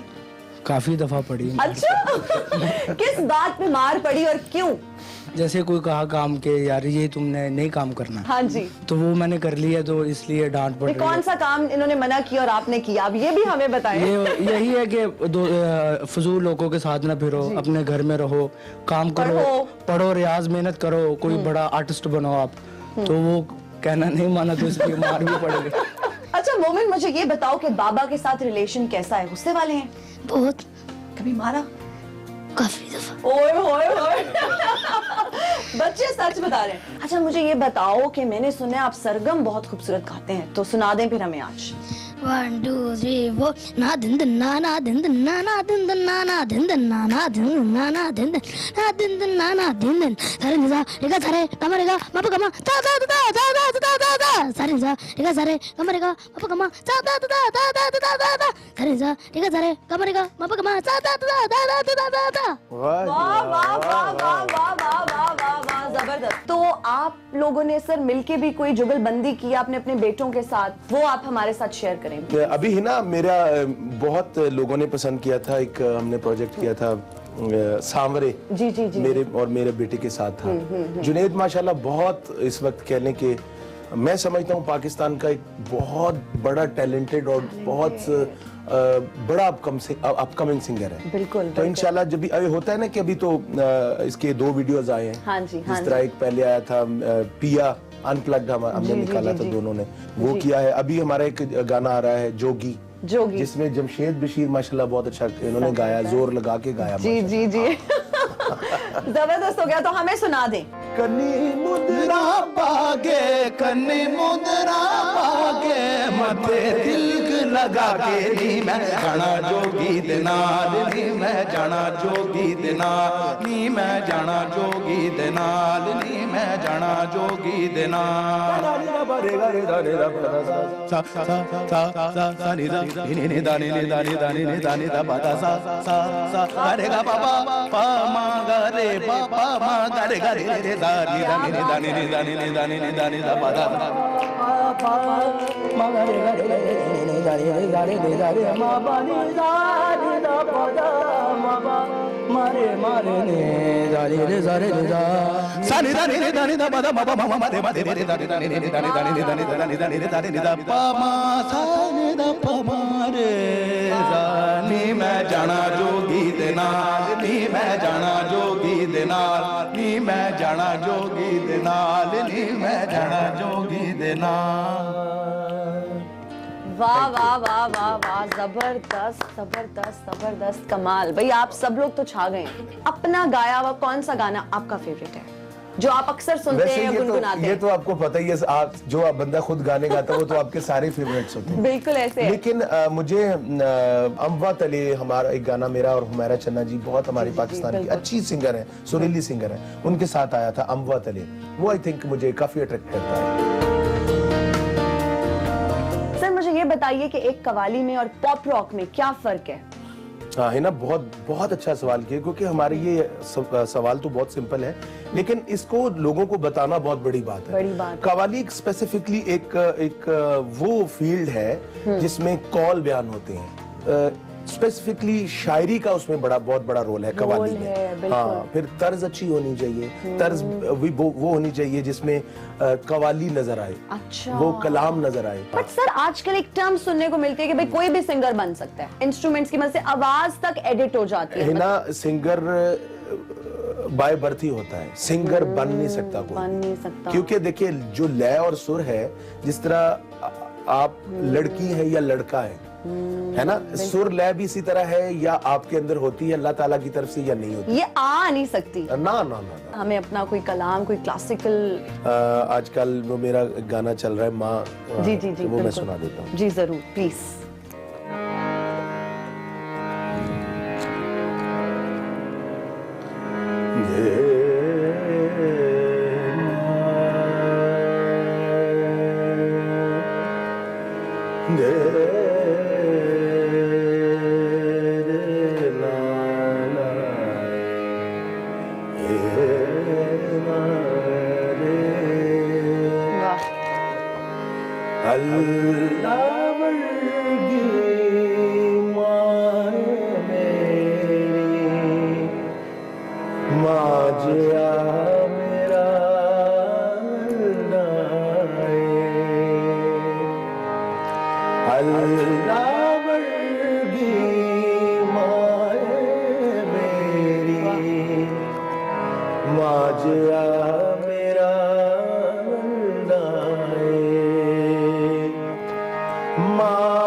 सर इतना अच्छा आपने गाना गाया है कि गूज बम्स मुझे फील हो रहे थे, और अगर आप थोड़ा सा और गाते तो शायद मैं रोने लग जाती। अच्छा मुझे ये बताएं कि अपकमिंग सिंगर्स को क्या मैसेज देना चाहेंगे? हाँ कमाल, क्या बात है भाई, इस तरह के तो सवाल कोई करता ही नहीं मेरे हिसाब से। सबसे पहले झूठ मत बोलें, क्योंकि कुरान शरीफ कहते हैं जब आप झूठ बोलते हैं आपकी जुबान से असर उड़ जाता है। फिर माँ बाप का बहुत अदब करना चाहिए, क्योंकि माँ बाप अल्लाह रसूल के बाद वो हस्तियां हैं जो आपको कभी भी आपके लिए बुरी हो ही नहीं सकती। अपने आने वाली नस्लों के लिए अच्छा सोचे, तो यही मेरा मैसेज है। Voice of the world Norway में आपको एक अवार्ड मिला जो हमारे पाकिस्तानी आर्टिस्ट में से नुसरत फतेह अली खान साहब को मिला, आबदा जी को। बड़े उस्ताद हैं, आपने बहुत कुछ हासिल कर लिया, ये कर लिया, लेकिन I know that very well, I am nothing. अभी मुझे बहुत कुछ अचीव करना है। Thank you so much sir, thank you, आपने अपने कीमती वक्त में से हमें वक्त दिया। जाते जाते कुछ गुनगुना कर सुनाते। मन अटकया बेपरवाह दे नाल, मन अटकया बेपरवाह दे नाल, उस दिन दुनी दे शाद नाल, हाँ दिन दुनी दे शाद नाल, मन अटकया मेरा मन अटकया, मेरा मन अटकया, मेरा मेरा मन अटकया, मेरा मेरा मन अटकया बेपरवाह दे नाल। नदियों पार राजन दा थाना कीते को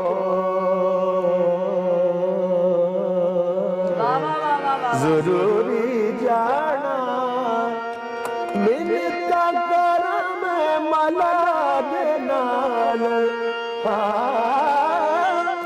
मिलता कर मैं मला दे नाल मन अटके बेपरवाह दे नाल मन अटके बेपरवाह दे नाल नैना मोरे तरस गए आजा बलमा पड़ गए ऐसे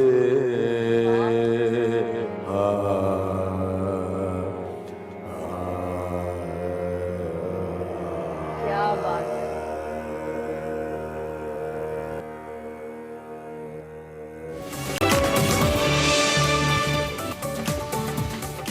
welcome back to Expresso. I hope कि आपने हमारा पिछला सेगमेंट एंजॉय किया होगा। आगे बढ़ते हुए हम एक दिलचस्प और तवज्जो तलब टॉपिक भी कह सकते हैं, इसकी जानिब हम आए हैं। खेल की हम रोजाना बात करते हैं, कभी क्रिकेट तो कभी बॉक्सिंग और कभी फुटबॉल।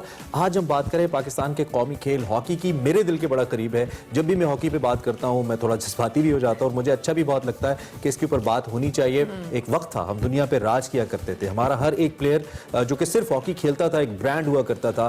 लोग उनको न सिर्फ जानते थे बल्कि उनकी तारीफें करते थे और पूरी दुनिया का जो मीडिया था उनकी नजर में रहते थे हमारे प्लेयर्स। लेकिन वक्त के साथ साथ न सिर्फ हमने वो मकाम खोया, हमारे प्लेयर्स ने वो मकाम खोया। आज हमें हॉकी तो दूर, हॉकी प्लेयर्स कहीं नजर नहीं आते हैं। बिल्कुल, और वो दौर भी था जब हम दुनिया की टॉप तरीन टीमों में शामिल होते थे और हमारे साथ ओलंपियन और पाकिस्तान हॉकी टीम के हवाले से जब हम बात करते हैं कि हमने दुनिया को एक पहचान, दुनिया को सिखाने वाले लोगों में से एक थे। हमारा नेशनल स्पोर्ट है, लेकिन आज वो इस कदर ज़बू हाली का शिकार है कि हमें अफसोस होता है कि ये खेल जो है हम क्यों उसको उस तरह से लेकर नहीं चल पाए। आज हम जिस मेहमान के साथ आपकी मुलाकात करवाने वाले वो अपने दौर के एक ज़बरदस्त प्लेयर थे, हॉकी प्लेयर थे और उन्होंने कैप्टनसी भी की हॉकी टीम की। उसके साथ साथ अगर बात की जाए तो उन्हें फ्लाइंग हॉर्स का लक़ब दिया गया। अब आपको पता चल गया होगा कि हम किसकी बात करें। हम बात करें समीउल्लाह साहब की। Thank you so much sir कि आप आए। इट्स एन ऑनर कि आप आज हमारे एक्सप्रेसो का हिस्सा बने। कैसे हैं आप? खैरियत से? बिल्कुल ठीक है, थैंक यू वेरी मच। और हमें आपको देख के अभी भी उतनी एनर्जी मिल रही है जिस लोगों को ग्राउंड्स में देख के आपसे मिलती थी। It's really a great honour and pleasure to have you sir. सबसे पहले तो टिपिकल बातें होती रहती हैं। सबसे पहले तो हम बात कर लेते हैं आपके खेल की, हमारे खेल की, हमारे कौमी खेल हॉकी की। अब जब हम हॉकी की पिक्चर देखते हैं, आप देखते हैं हॉकी मैचेस ना होने के बराबर एक टाइम पे टीवी पे मैचेस होते थे। We used to be very excited. कैसा फील होता है आपको इस वक्त? अगर देखिए मुझे तो बड़ा अफसोस होता है कि पाकिस्तान की टीम जो कभी जो जैसे आपने बताया इंट्रो में कि वर्ल्ड कप डोनेट किया पाकिस्तान ने, चैंपियंस ट्रॉफी डोनेट की पाकिस्तान ने, एशिया कप डोनेट किया पाकिस्तान हॉकी फेडरेशन ने, गवर्नमेंट ऑफ पाकिस्तान ने। अब हम 17वें नंबर पे और क्वालिफाई नहीं करते, हम जाते नहीं कोई टूर्नामेंट और कोई अच्छी टीम बुलाती नहीं हम। तो इससे ज्यादा अफसोसनाक क्या बात होगी कि उस सफर कौन कर रहे हैं? Hockey players. फेडरेशन तो आती जाती रहती है, लेकिन जो एक खिलाड़ी आज खेल रहा है वो 5 साल के बाद नहीं खेलता, लेकिन वो सारी उम्र सफर करता है वो कि काश मैं हॉकी ना खेलता। रीजन क्या है कि हॉकी प्लेयर उस तरह से प्लेयर्स निकल के भी सामने नहीं आते और हमारा स्पोर्ट है उसको गवर्नमेंट इस तरह से सीरियस भी नहीं। हमारा नेशनल स्पोर्ट है, खेल है ये बेसिकली। उसमें देखें ना, एक तो इंसेंटिव्स नहीं है, फिर हमारा जो प्रोसीजर है या जिसको कहते हैं कि हमें बनाना चाहिए स्कूल लेवल पे, कॉलेज लेवल पे, क्लब लेवल पे, फिर यूनिवर्सिटी की लेवल पे, वो ऑर्गेनाइज करती है लोकल फेडरेशन। और अगर लोकल फेडरेशन सीरियस हो और इस किस्म के वैल्यू बना दे तो मेरे ख्याल में पाकिस्तान की हॉकी बेहतर हो सकती है। कि जब बेहतर होगी तो फिर गवर्नमेंट इन्वॉल्व होगी, फिर प्राइवेट इदारे भी स्पॉन्सर करेंगे। जैसे मैं अभी कह रहा था कि 17वें नंबर की टीम को कौन स्पॉन्सर करेगा? एक आध दफा कोई प्रेशराइज करेगा, हो जाएगा। अगर फिर आप 18वें नंबर पे आएंगे तो कौन इन्वेस्ट करेगा? तो हर आदमी चाहता यही है कि जो मैं इन्वेस्ट करूं उसकी माइलेज भी मिले। ठीक है। अच्छा, इससे पहले कि मजीद थोड़ा हार्श रियलिटीज तो हैं, लेकिन थोड़ा सा लाइटर मूड नोट के ऊपर। आपने माशाल्लाह करियर का पीक देखा, पाकिस्तान को लीड किया, फ्लाइंग हॉर्स का टाइटल आपको मिला और लोग आपको एज अ हॉकी ब्रांड पूरी दुनिया में जानते हैं, न सिर्फ पाकिस्तान में।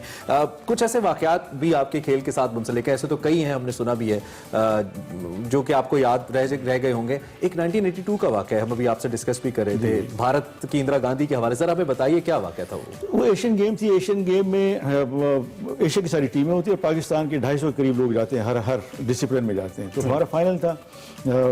फाइनल में क्योंकि इंडिया पाकिस्तान सबको पता था कि ये टफेस्ट मैच है हमारा। एयर मार्शल नूर खान ब्रिगेड आते हुए हमारे चीफ और कोच थे। जब हम ग्राउंड में दाखिल हुए तो मेरे ख्याल में 35,000 उस वक्त कैपेसिटी थी स्टेडियम की, वो फुल था, हर एक के पास भारतीय झंडे थे। और मैच शुरू हुआ। मैच शुरू होते के होने के फौरन बाद दूसरे मिनट में भारत ने हम पे गोल कर दिया। अच्छा। और इंदिरा गांधी उस वक्त वो चीफ गेस्ट बैठी हुई थी, उनको ये कहा गया था कि यही एक मेडल कंफर्म है, हाँ। बाकी कोई नहीं। अच्छा। उसमें ये अमिताभ बच्चन और जो उनके बेटे थे सारे के सारे बैठे थे, पंडाल पूरा भरा हुआ था, जो वीआईपी प्लेयर। तो मुझे भी बड़ी घबराहट हुई बीइंग कैप्टन। उसमें प्रेशर होता है, क्या प्रेशर, और बिल्कुल उस जमाने में इतनी सिक्योरिटी भी नहीं थी, लोग लाइन के साथ बैठे हुए थे। सही। अलग करना ये हुआ कि 7वें मिनट में हसन सरदार ने गोल किया और हाफ टाइम तक हमने 5 गोल किए। तो इंदिरा गांधी जो है हाफ टाइम में उठ के चली गई और आधा स्टेडियम खाली हो गया कि 5, और हमने वो मैच 7 रन से जीता। अच्छा, वो एक ही गोल हुआ? वो एक ही गोल हुआ। ठीक। और मेरे ख्याल में मेरी जिंदगी तक तो ये रिकॉर्ड नहीं टूट सकता। वो हुआ बाय द वे अल्लाह की तरफ से, लेकिन क्योंकि टीम अच्छी थी, डिसिप्लिन थी और फोकस थी। जब आप फोकस्ड हो तो मेरे ख्याल में जिंदगी में आप कहीं मार नहीं खा सकते। अब भी हॉकी को लेकर, क्रिकेट पे हम इतने पैसे लगाते हैं, इतनी लीग्स करवाते हैं।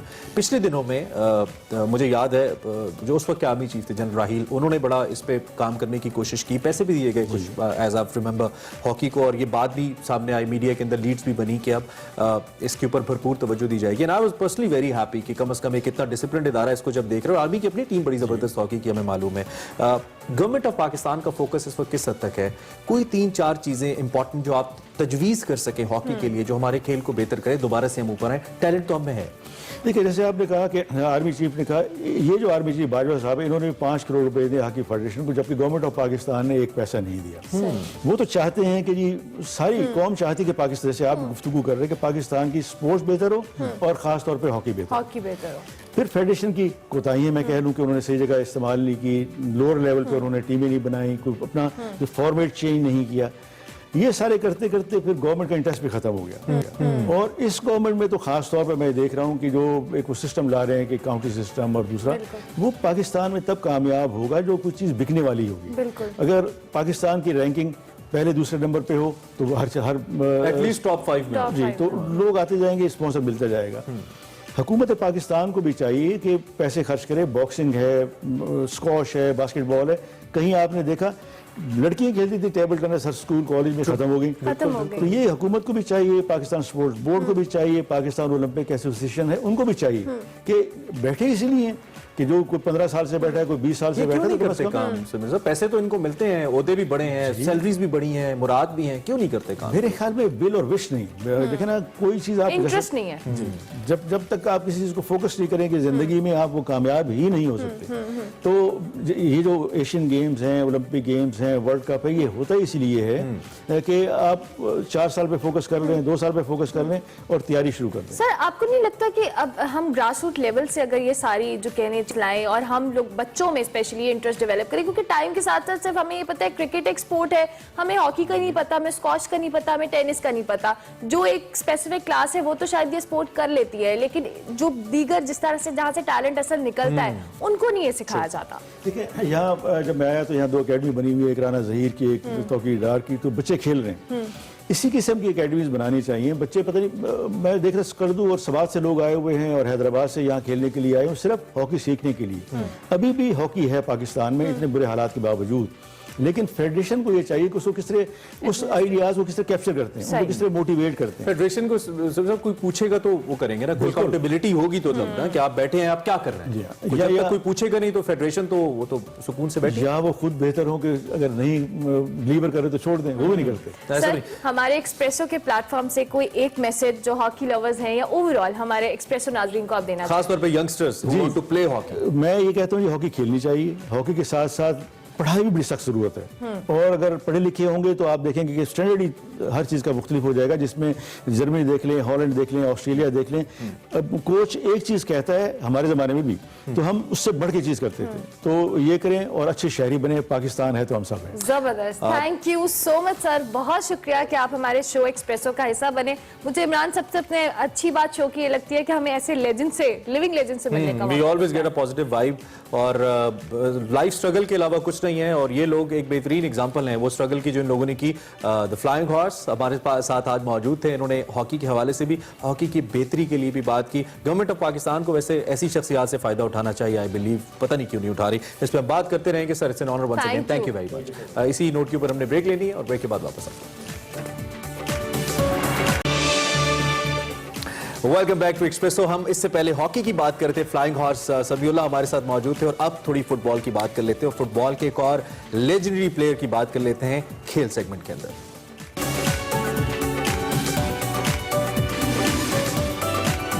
जी हाँ, बिल्कुल, आपको बताएंगे हम क्रिस्टियानो रोनाल्डो के हवाले से, जिन्होंने एक और एजाज गोल्डन फुट अपने नाम कर लिया है। बिल्कुल, ये एजाज किसी भी फुटबॉलर को जिंदगी में एक बार मिलता है। इस अवार्ड की खास बात यह है कि इस अवार्ड को हासिल करने के लिए फुटबॉलर की उम्र 28 साल से ज्यादा होनी चाहिए।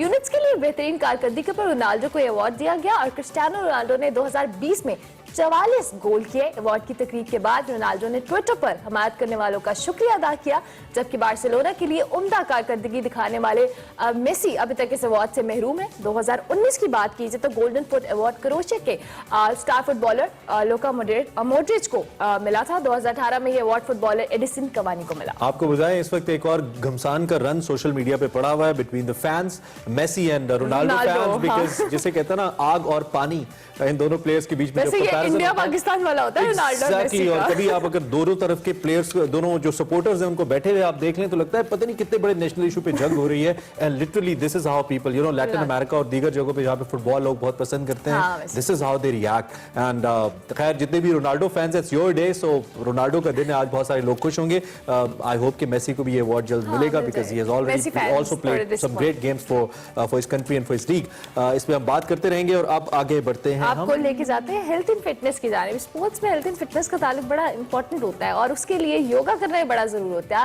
आज सना हमायूं है, हमें कुछ योगा बताने वाली है, कुछ ऐसे। हाँ ठीक है, सना से ही जाते हैं, ओवर टू यू सना।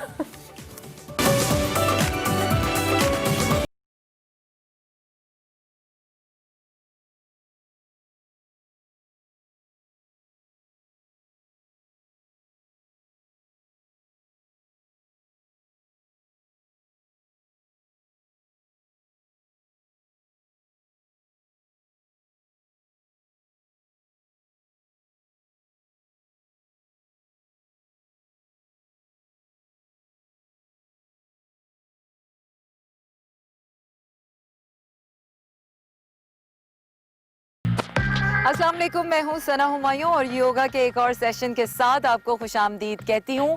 और मज़े की बात यह है कि योगा सेशन तो हो ही रहा है, और आज मैं जहाँ मौजूद हूँ बुद्धा स्टूपास के बिल्कुल सामने मौजूद हूँ।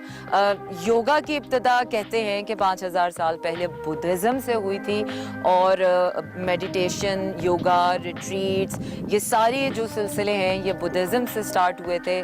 सो it's my privilege to be at the place. अच्छा जी, विंटर्स हैं, और सर्दियों में हमें स्वेटर्स पहनने होते हैं, शॉल्स पहननी होती हैं, जब हम सोते हैं तब भी अब बहुत क्रम्बल्ड होकर सोते हैं।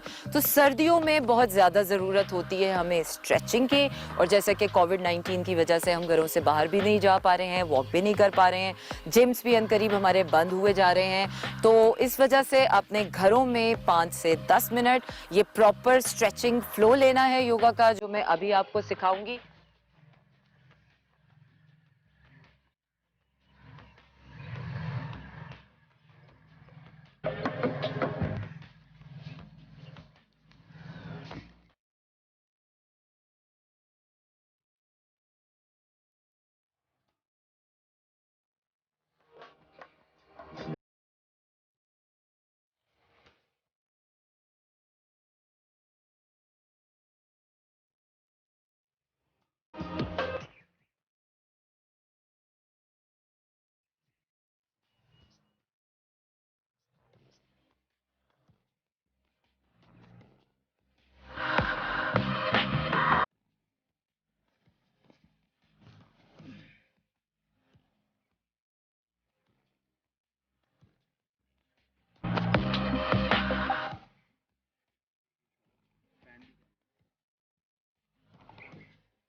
आई होप कि ये स्ट्रेचिंग जितनी भी मैंने आपको दिखाई आप इसको फॉलो कर सकते हैं, अपने घरों में आराम से ट्राई कर सकते हैं, और अगर इसमें मज़ीद कोई स्टेप्स ऐड करना चाहें तो वो भी कर सकते हैं। जिस भी बॉडी पार्ट में आपको ज़्यादा स्ट्रेस फील हो रहा हो तो स्ट्रेच इट आउट, उससे ये होगा कि आपके बॉडी ब्लड जो है वो फ्लो में आ जाएगा, आपके मसल्स जो हैं वो नॉर्मल हो जाएंगे। कहीं भी आपको नेक मसल्स या शोल्डर मसल में कहीं भी फटीग या पेन फील हो रही हो, so stretch them out in a very gentle and polite manner. और जो भी फिर आपने ची क्रिएट कर ली है, एक्सरसाइज कर ली है, उसके बाद आप वो ची इमेजिनरी आप क्रिएट करेंगे। तो इसके बाद आपके पास दो ऑप्शन है, या तो आप शवासना में भी जा सकते हैं और मेडिटेशन का जो नॉर्मल तरीका है अपने मुद्रास को लॉक कीजिए और मेडिटेशन में आंखें बंद करके डीप ब्रीद इन और ब्रीद आउट कीजिए। और शवासना में आपको बता देती हूँ कि शवासना में आपने ले डाउन करना है, आइदर आप अपने मैट पर लेट जाएं या जहाँ पर भी आप करें आपने आंखें बंद करनी है, and you have to just release your whole body on the ground and just deep breathe in and breathe out. Ultimately shavasana के अलग फ़ायदे हैं और मेडिटेशन के अलग फ़ायदे हैं, लेकिन बोथ वेज ये आपको ले जाते एक ही स्टेट में, स्टेट ऑफ बीइंग में है। सो अपने घरों पे ज़रूर ट्राई कीजिएगा। सो मैं आपको शवासना बताती हूँ।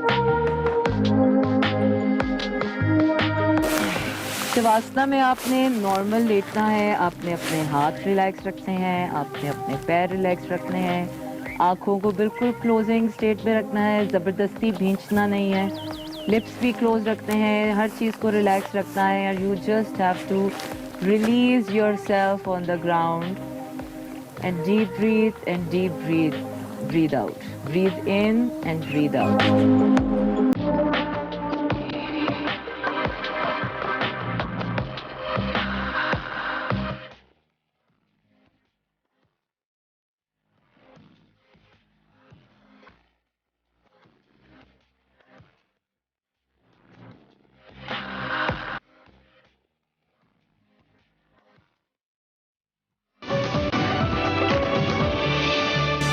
प्रोग्राम के आखिरी हिस्से तक पहुंच चुके हैं हम। आप एक्सप्रेसो देख रहे हैं, मैं इमरान हूं, उर्मिला मेरे साथ है। और अब हम बात कर लेते हैं एक बहुत ही इंपॉर्टेंट विजिट की जो army chief general Qamar Javed Bajwa ने किया। उन्होंने लाइन ऑफ कंट्रोल का दौरा किया और अगले मोर्चों पर पहुंचे और वहां पे जो जवान तैनात थे उनसे मुलाकात की। बिल्कुल, जहां आर्मी चीफ को एलओसी की ताज़ा तरीन सूरत हाल पर ब्रीफिंग दी गई और भारत की जानिब से यूएन गाड़ी पर हमले से मुतल्लिक आगाह भी किया गया। आर्मी चीफ का दौरा इसलिए भी इंतहाई अहमियत का हामिल है, भारतीय फौज ने यूएन की गाड़ियों पर हमला किया जिस पर पाकिस्तान ने एहतजाज भी रिकॉर्ड करवाया और ये मामला अक़वाम मुत्तहिदा में भी उठाया और अक़वाम मुत्तहिदा से हमले की तहकीकात का भी मुतालबा किया गया। एलओसी की बात की जाए तो उस पर भारत की इश्तियाल अंगेजियां जारी हैं, भारी हथियारों से सिविल आबादी को अंधाधुंध निशाना बनाया जा रहा है। भारत मुसलसल ये मामला जारी रखता है। भारतीय फौज की ततापानी सेक्टर और जिंदरोड सेक्टर पर बिला इख्तियाल फायरिंग से एक मोहम्मद खातून शहीद भी हुई, 3 शहरी जख्मी हुए। आर्मी चीफ ने दौरे के दौरान एलओसी पर एक तो फौजी जवानों की ऑपरेशनल तैयारियों, उनके बुलंद हौसले को सराहा और अगले मोर्चों पर अफसरान और जवानों की पेशा वाराना महारत की भी तारीफ की और भारत को एक बार फिर दो टोक अल्फाज में खबरदार किया कि किसी भी जारियत और मिस एडवेंचर का हमेशा की तरह मुंह तोड़ जवाब दिया जाएगा।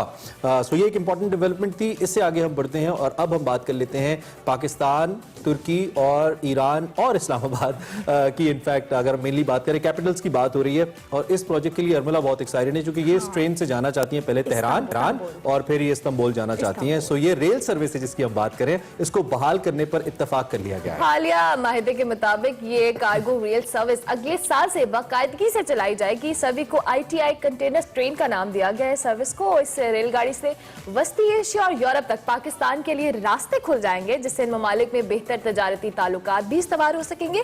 याद रहे कि इस ट्रेन का जो इफ्तिताह है सन 2009 में किया गया और इस ट्रेन का नाम गोल्ड ट्रेन सर्विस रखा गया था, जिसके बाद से वक्तन फवक्तन ये ट्रेन किसी न किसी सूरत 3 ममालिक के दरमियान सन 2019 तक फाल रही और साल 2020 में ये सर्विस मुकम्मल तौर पर मुअत्तल रही। लेकिन अब एक्सपेक्ट ये किया जा रहा है कि 2021 में इसको दोबारा से बहाल कर दिया एक स्टेटमेंट जो मौजूदा आजम सवाती साहब है रेलवे मिनिस्टर, उनकी चल रही थी जिसमें उन्होंने कहा कि रेलवे के हालात बड़े बुरे हैं, हमें बंद ना करना पड़ जाए। एक जानिब ऐसी स्टेटमेंट्स आती हैं, दूसरी जानिब बड़ी प्रोग्रेसिव स्टेटमेंट्स आती हैं, तो हुकूमत बड़ी भाव में रखती है। मतलब पिछले वजीर जो शेख रशीद साहब थे वो कहते थे कि हम इसको बेहतरी की जानिब लेकर जा रहे हैं, अगले 3 साल के अंदर बेहतर। नए वजीर आए हैं, उन्होंने नया भाषण दिया है और उसके बाद वो कहते हैं कि इसके बुरे हालात हैं, तो समझ नहीं आती बंदा जावे किथे। खैर इस पर हम बात करते रहेंगे। कि अगर ये सर्विस शुरू हो रही है तो बहुत अच्छी है और मैं जरूर जाऊंगा, आप इंशाल्लाह जाएंगे।